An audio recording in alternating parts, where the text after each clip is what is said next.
For 600 years, it was an absolute titan of world history, an empire that bridged continents, cultures, and faiths.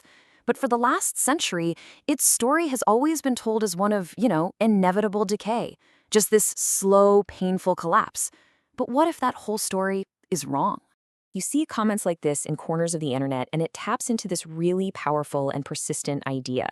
It's a dream of a different 20th century, a different modern world. It's a kind of longing for a history that maybe, just maybe, could have been. And that right there is the question we're diving into. We're going to challenge a story you thought you knew and try to imagine a world where one of history's great powers just never faded away. So, to really get a handle on the what if, we first have to talk about the history we've all been taught. The classic story of an empire that was on its last legs. This label, the sick man of Europe, it wasn't just some catchy nickname. It was basically a diagnosis. The other European powers looked at the empire and saw something weak, corrupt, and just crumbling from the inside out. They were just waiting for the chance to carve it up.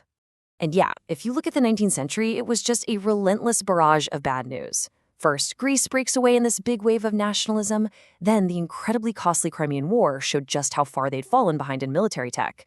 By 1875, the whole government was broke, they defaulted on their loans. And then, the cherry on top, just 3 years later, the great powers of Europe get together at the Congress of Berlin and start carving up huge chunks of their land like a Thanksgiving turkey.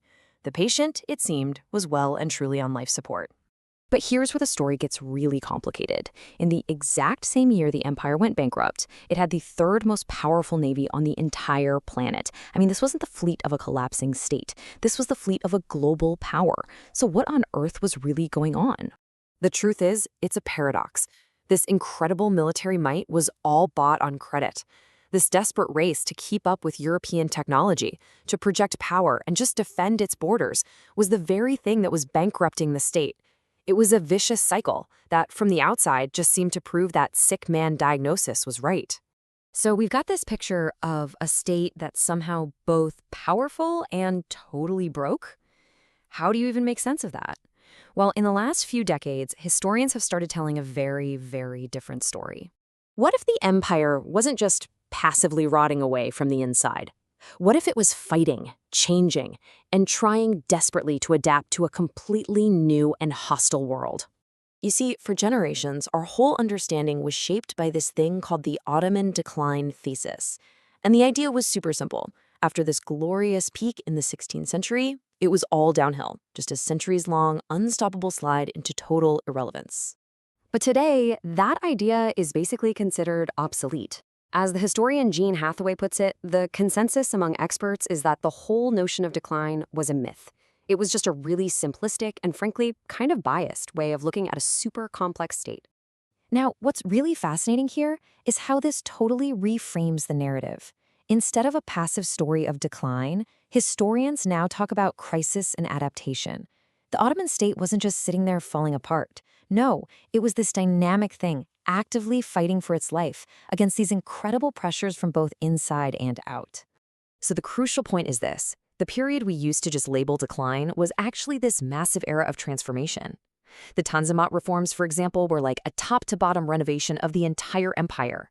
They created a new modern army based on European models, they brought in a whole new legal code, and they tried to centralize the tax system to get a better handle on their finances. These are not the actions of a dying empire. These were the desperate and, often messy attempts of a state trying to reinvent itself to survive. So, if the empire was actively trying to reform itself, well, it kind of begs the question, what if they had actually succeeded? What if they had just a little more time, or maybe a little more luck on their side? This is where we get to step into the really fun world of alternate history. And this isn't just a question for academics. In the worlds of alternate history forms and grand strategy games like Hearts of Iron 4, creators and fans have built these rich, detailed worlds based on this exact premise. So let's take a look at a couple of their most compelling visions. Okay, first up, we've got a scenario from a mod called Roar of the Griffin. This timeline imagines a world where a major world war never kicks off, and the Ottomans actually get a chance to heal. In this world, a key moment in the Balkan Wars of 1912 goes differently. That one little change keeps a more liberal, Western-friendly government in power, which kicks off this huge economic boom fueled by foreign money.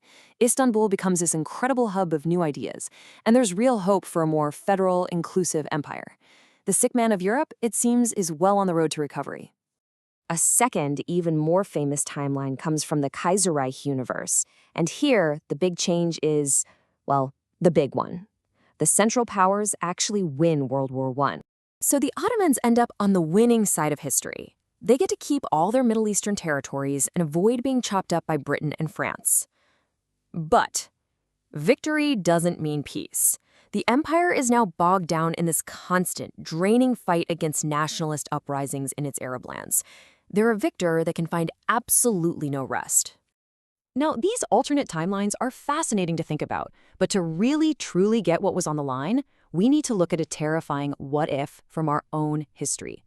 After the empire's defeat in World War I, Mustafa Kemal Ataturk led this absolutely desperate fight for survival.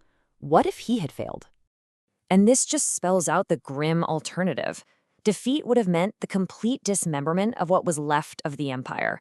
It would have become a puppet state, losing land to all its neighbors, probably falling into extremism, and becoming this geopolitically irrelevant, completely broken nation. I mean, the stakes could not have been higher. So why are we so captivated by these alternate histories of a surviving Ottoman Empire? What does this fascination really tell us about the world we actually live in today? Well, the answer lies in the real-world consequences of the empire's collapse. The partition of the Ottoman Empire wasn't some organic process. It was a deliberate act by the victorious European powers, Britain and France, who literally drew lines on a map that created many of the states we know today. And these lines, often drawn with almost no regard for who actually lived there, created a legacy of instability and conflict that continues to shape the region to this very day. And that's why this what-if is so powerful. The dream of a surviving Ottoman Empire isn't just about a different flag on the map. It's about imagining a Middle East that could have evolved on its own terms, without the heavy hand of colonial powers drawing its borders and shaping its destiny. It forces us to reconsider the stories we're told about history. If the narrative of an inevitable decline was a myth, what other historical certainties might be worth questioning? What other futures were possible?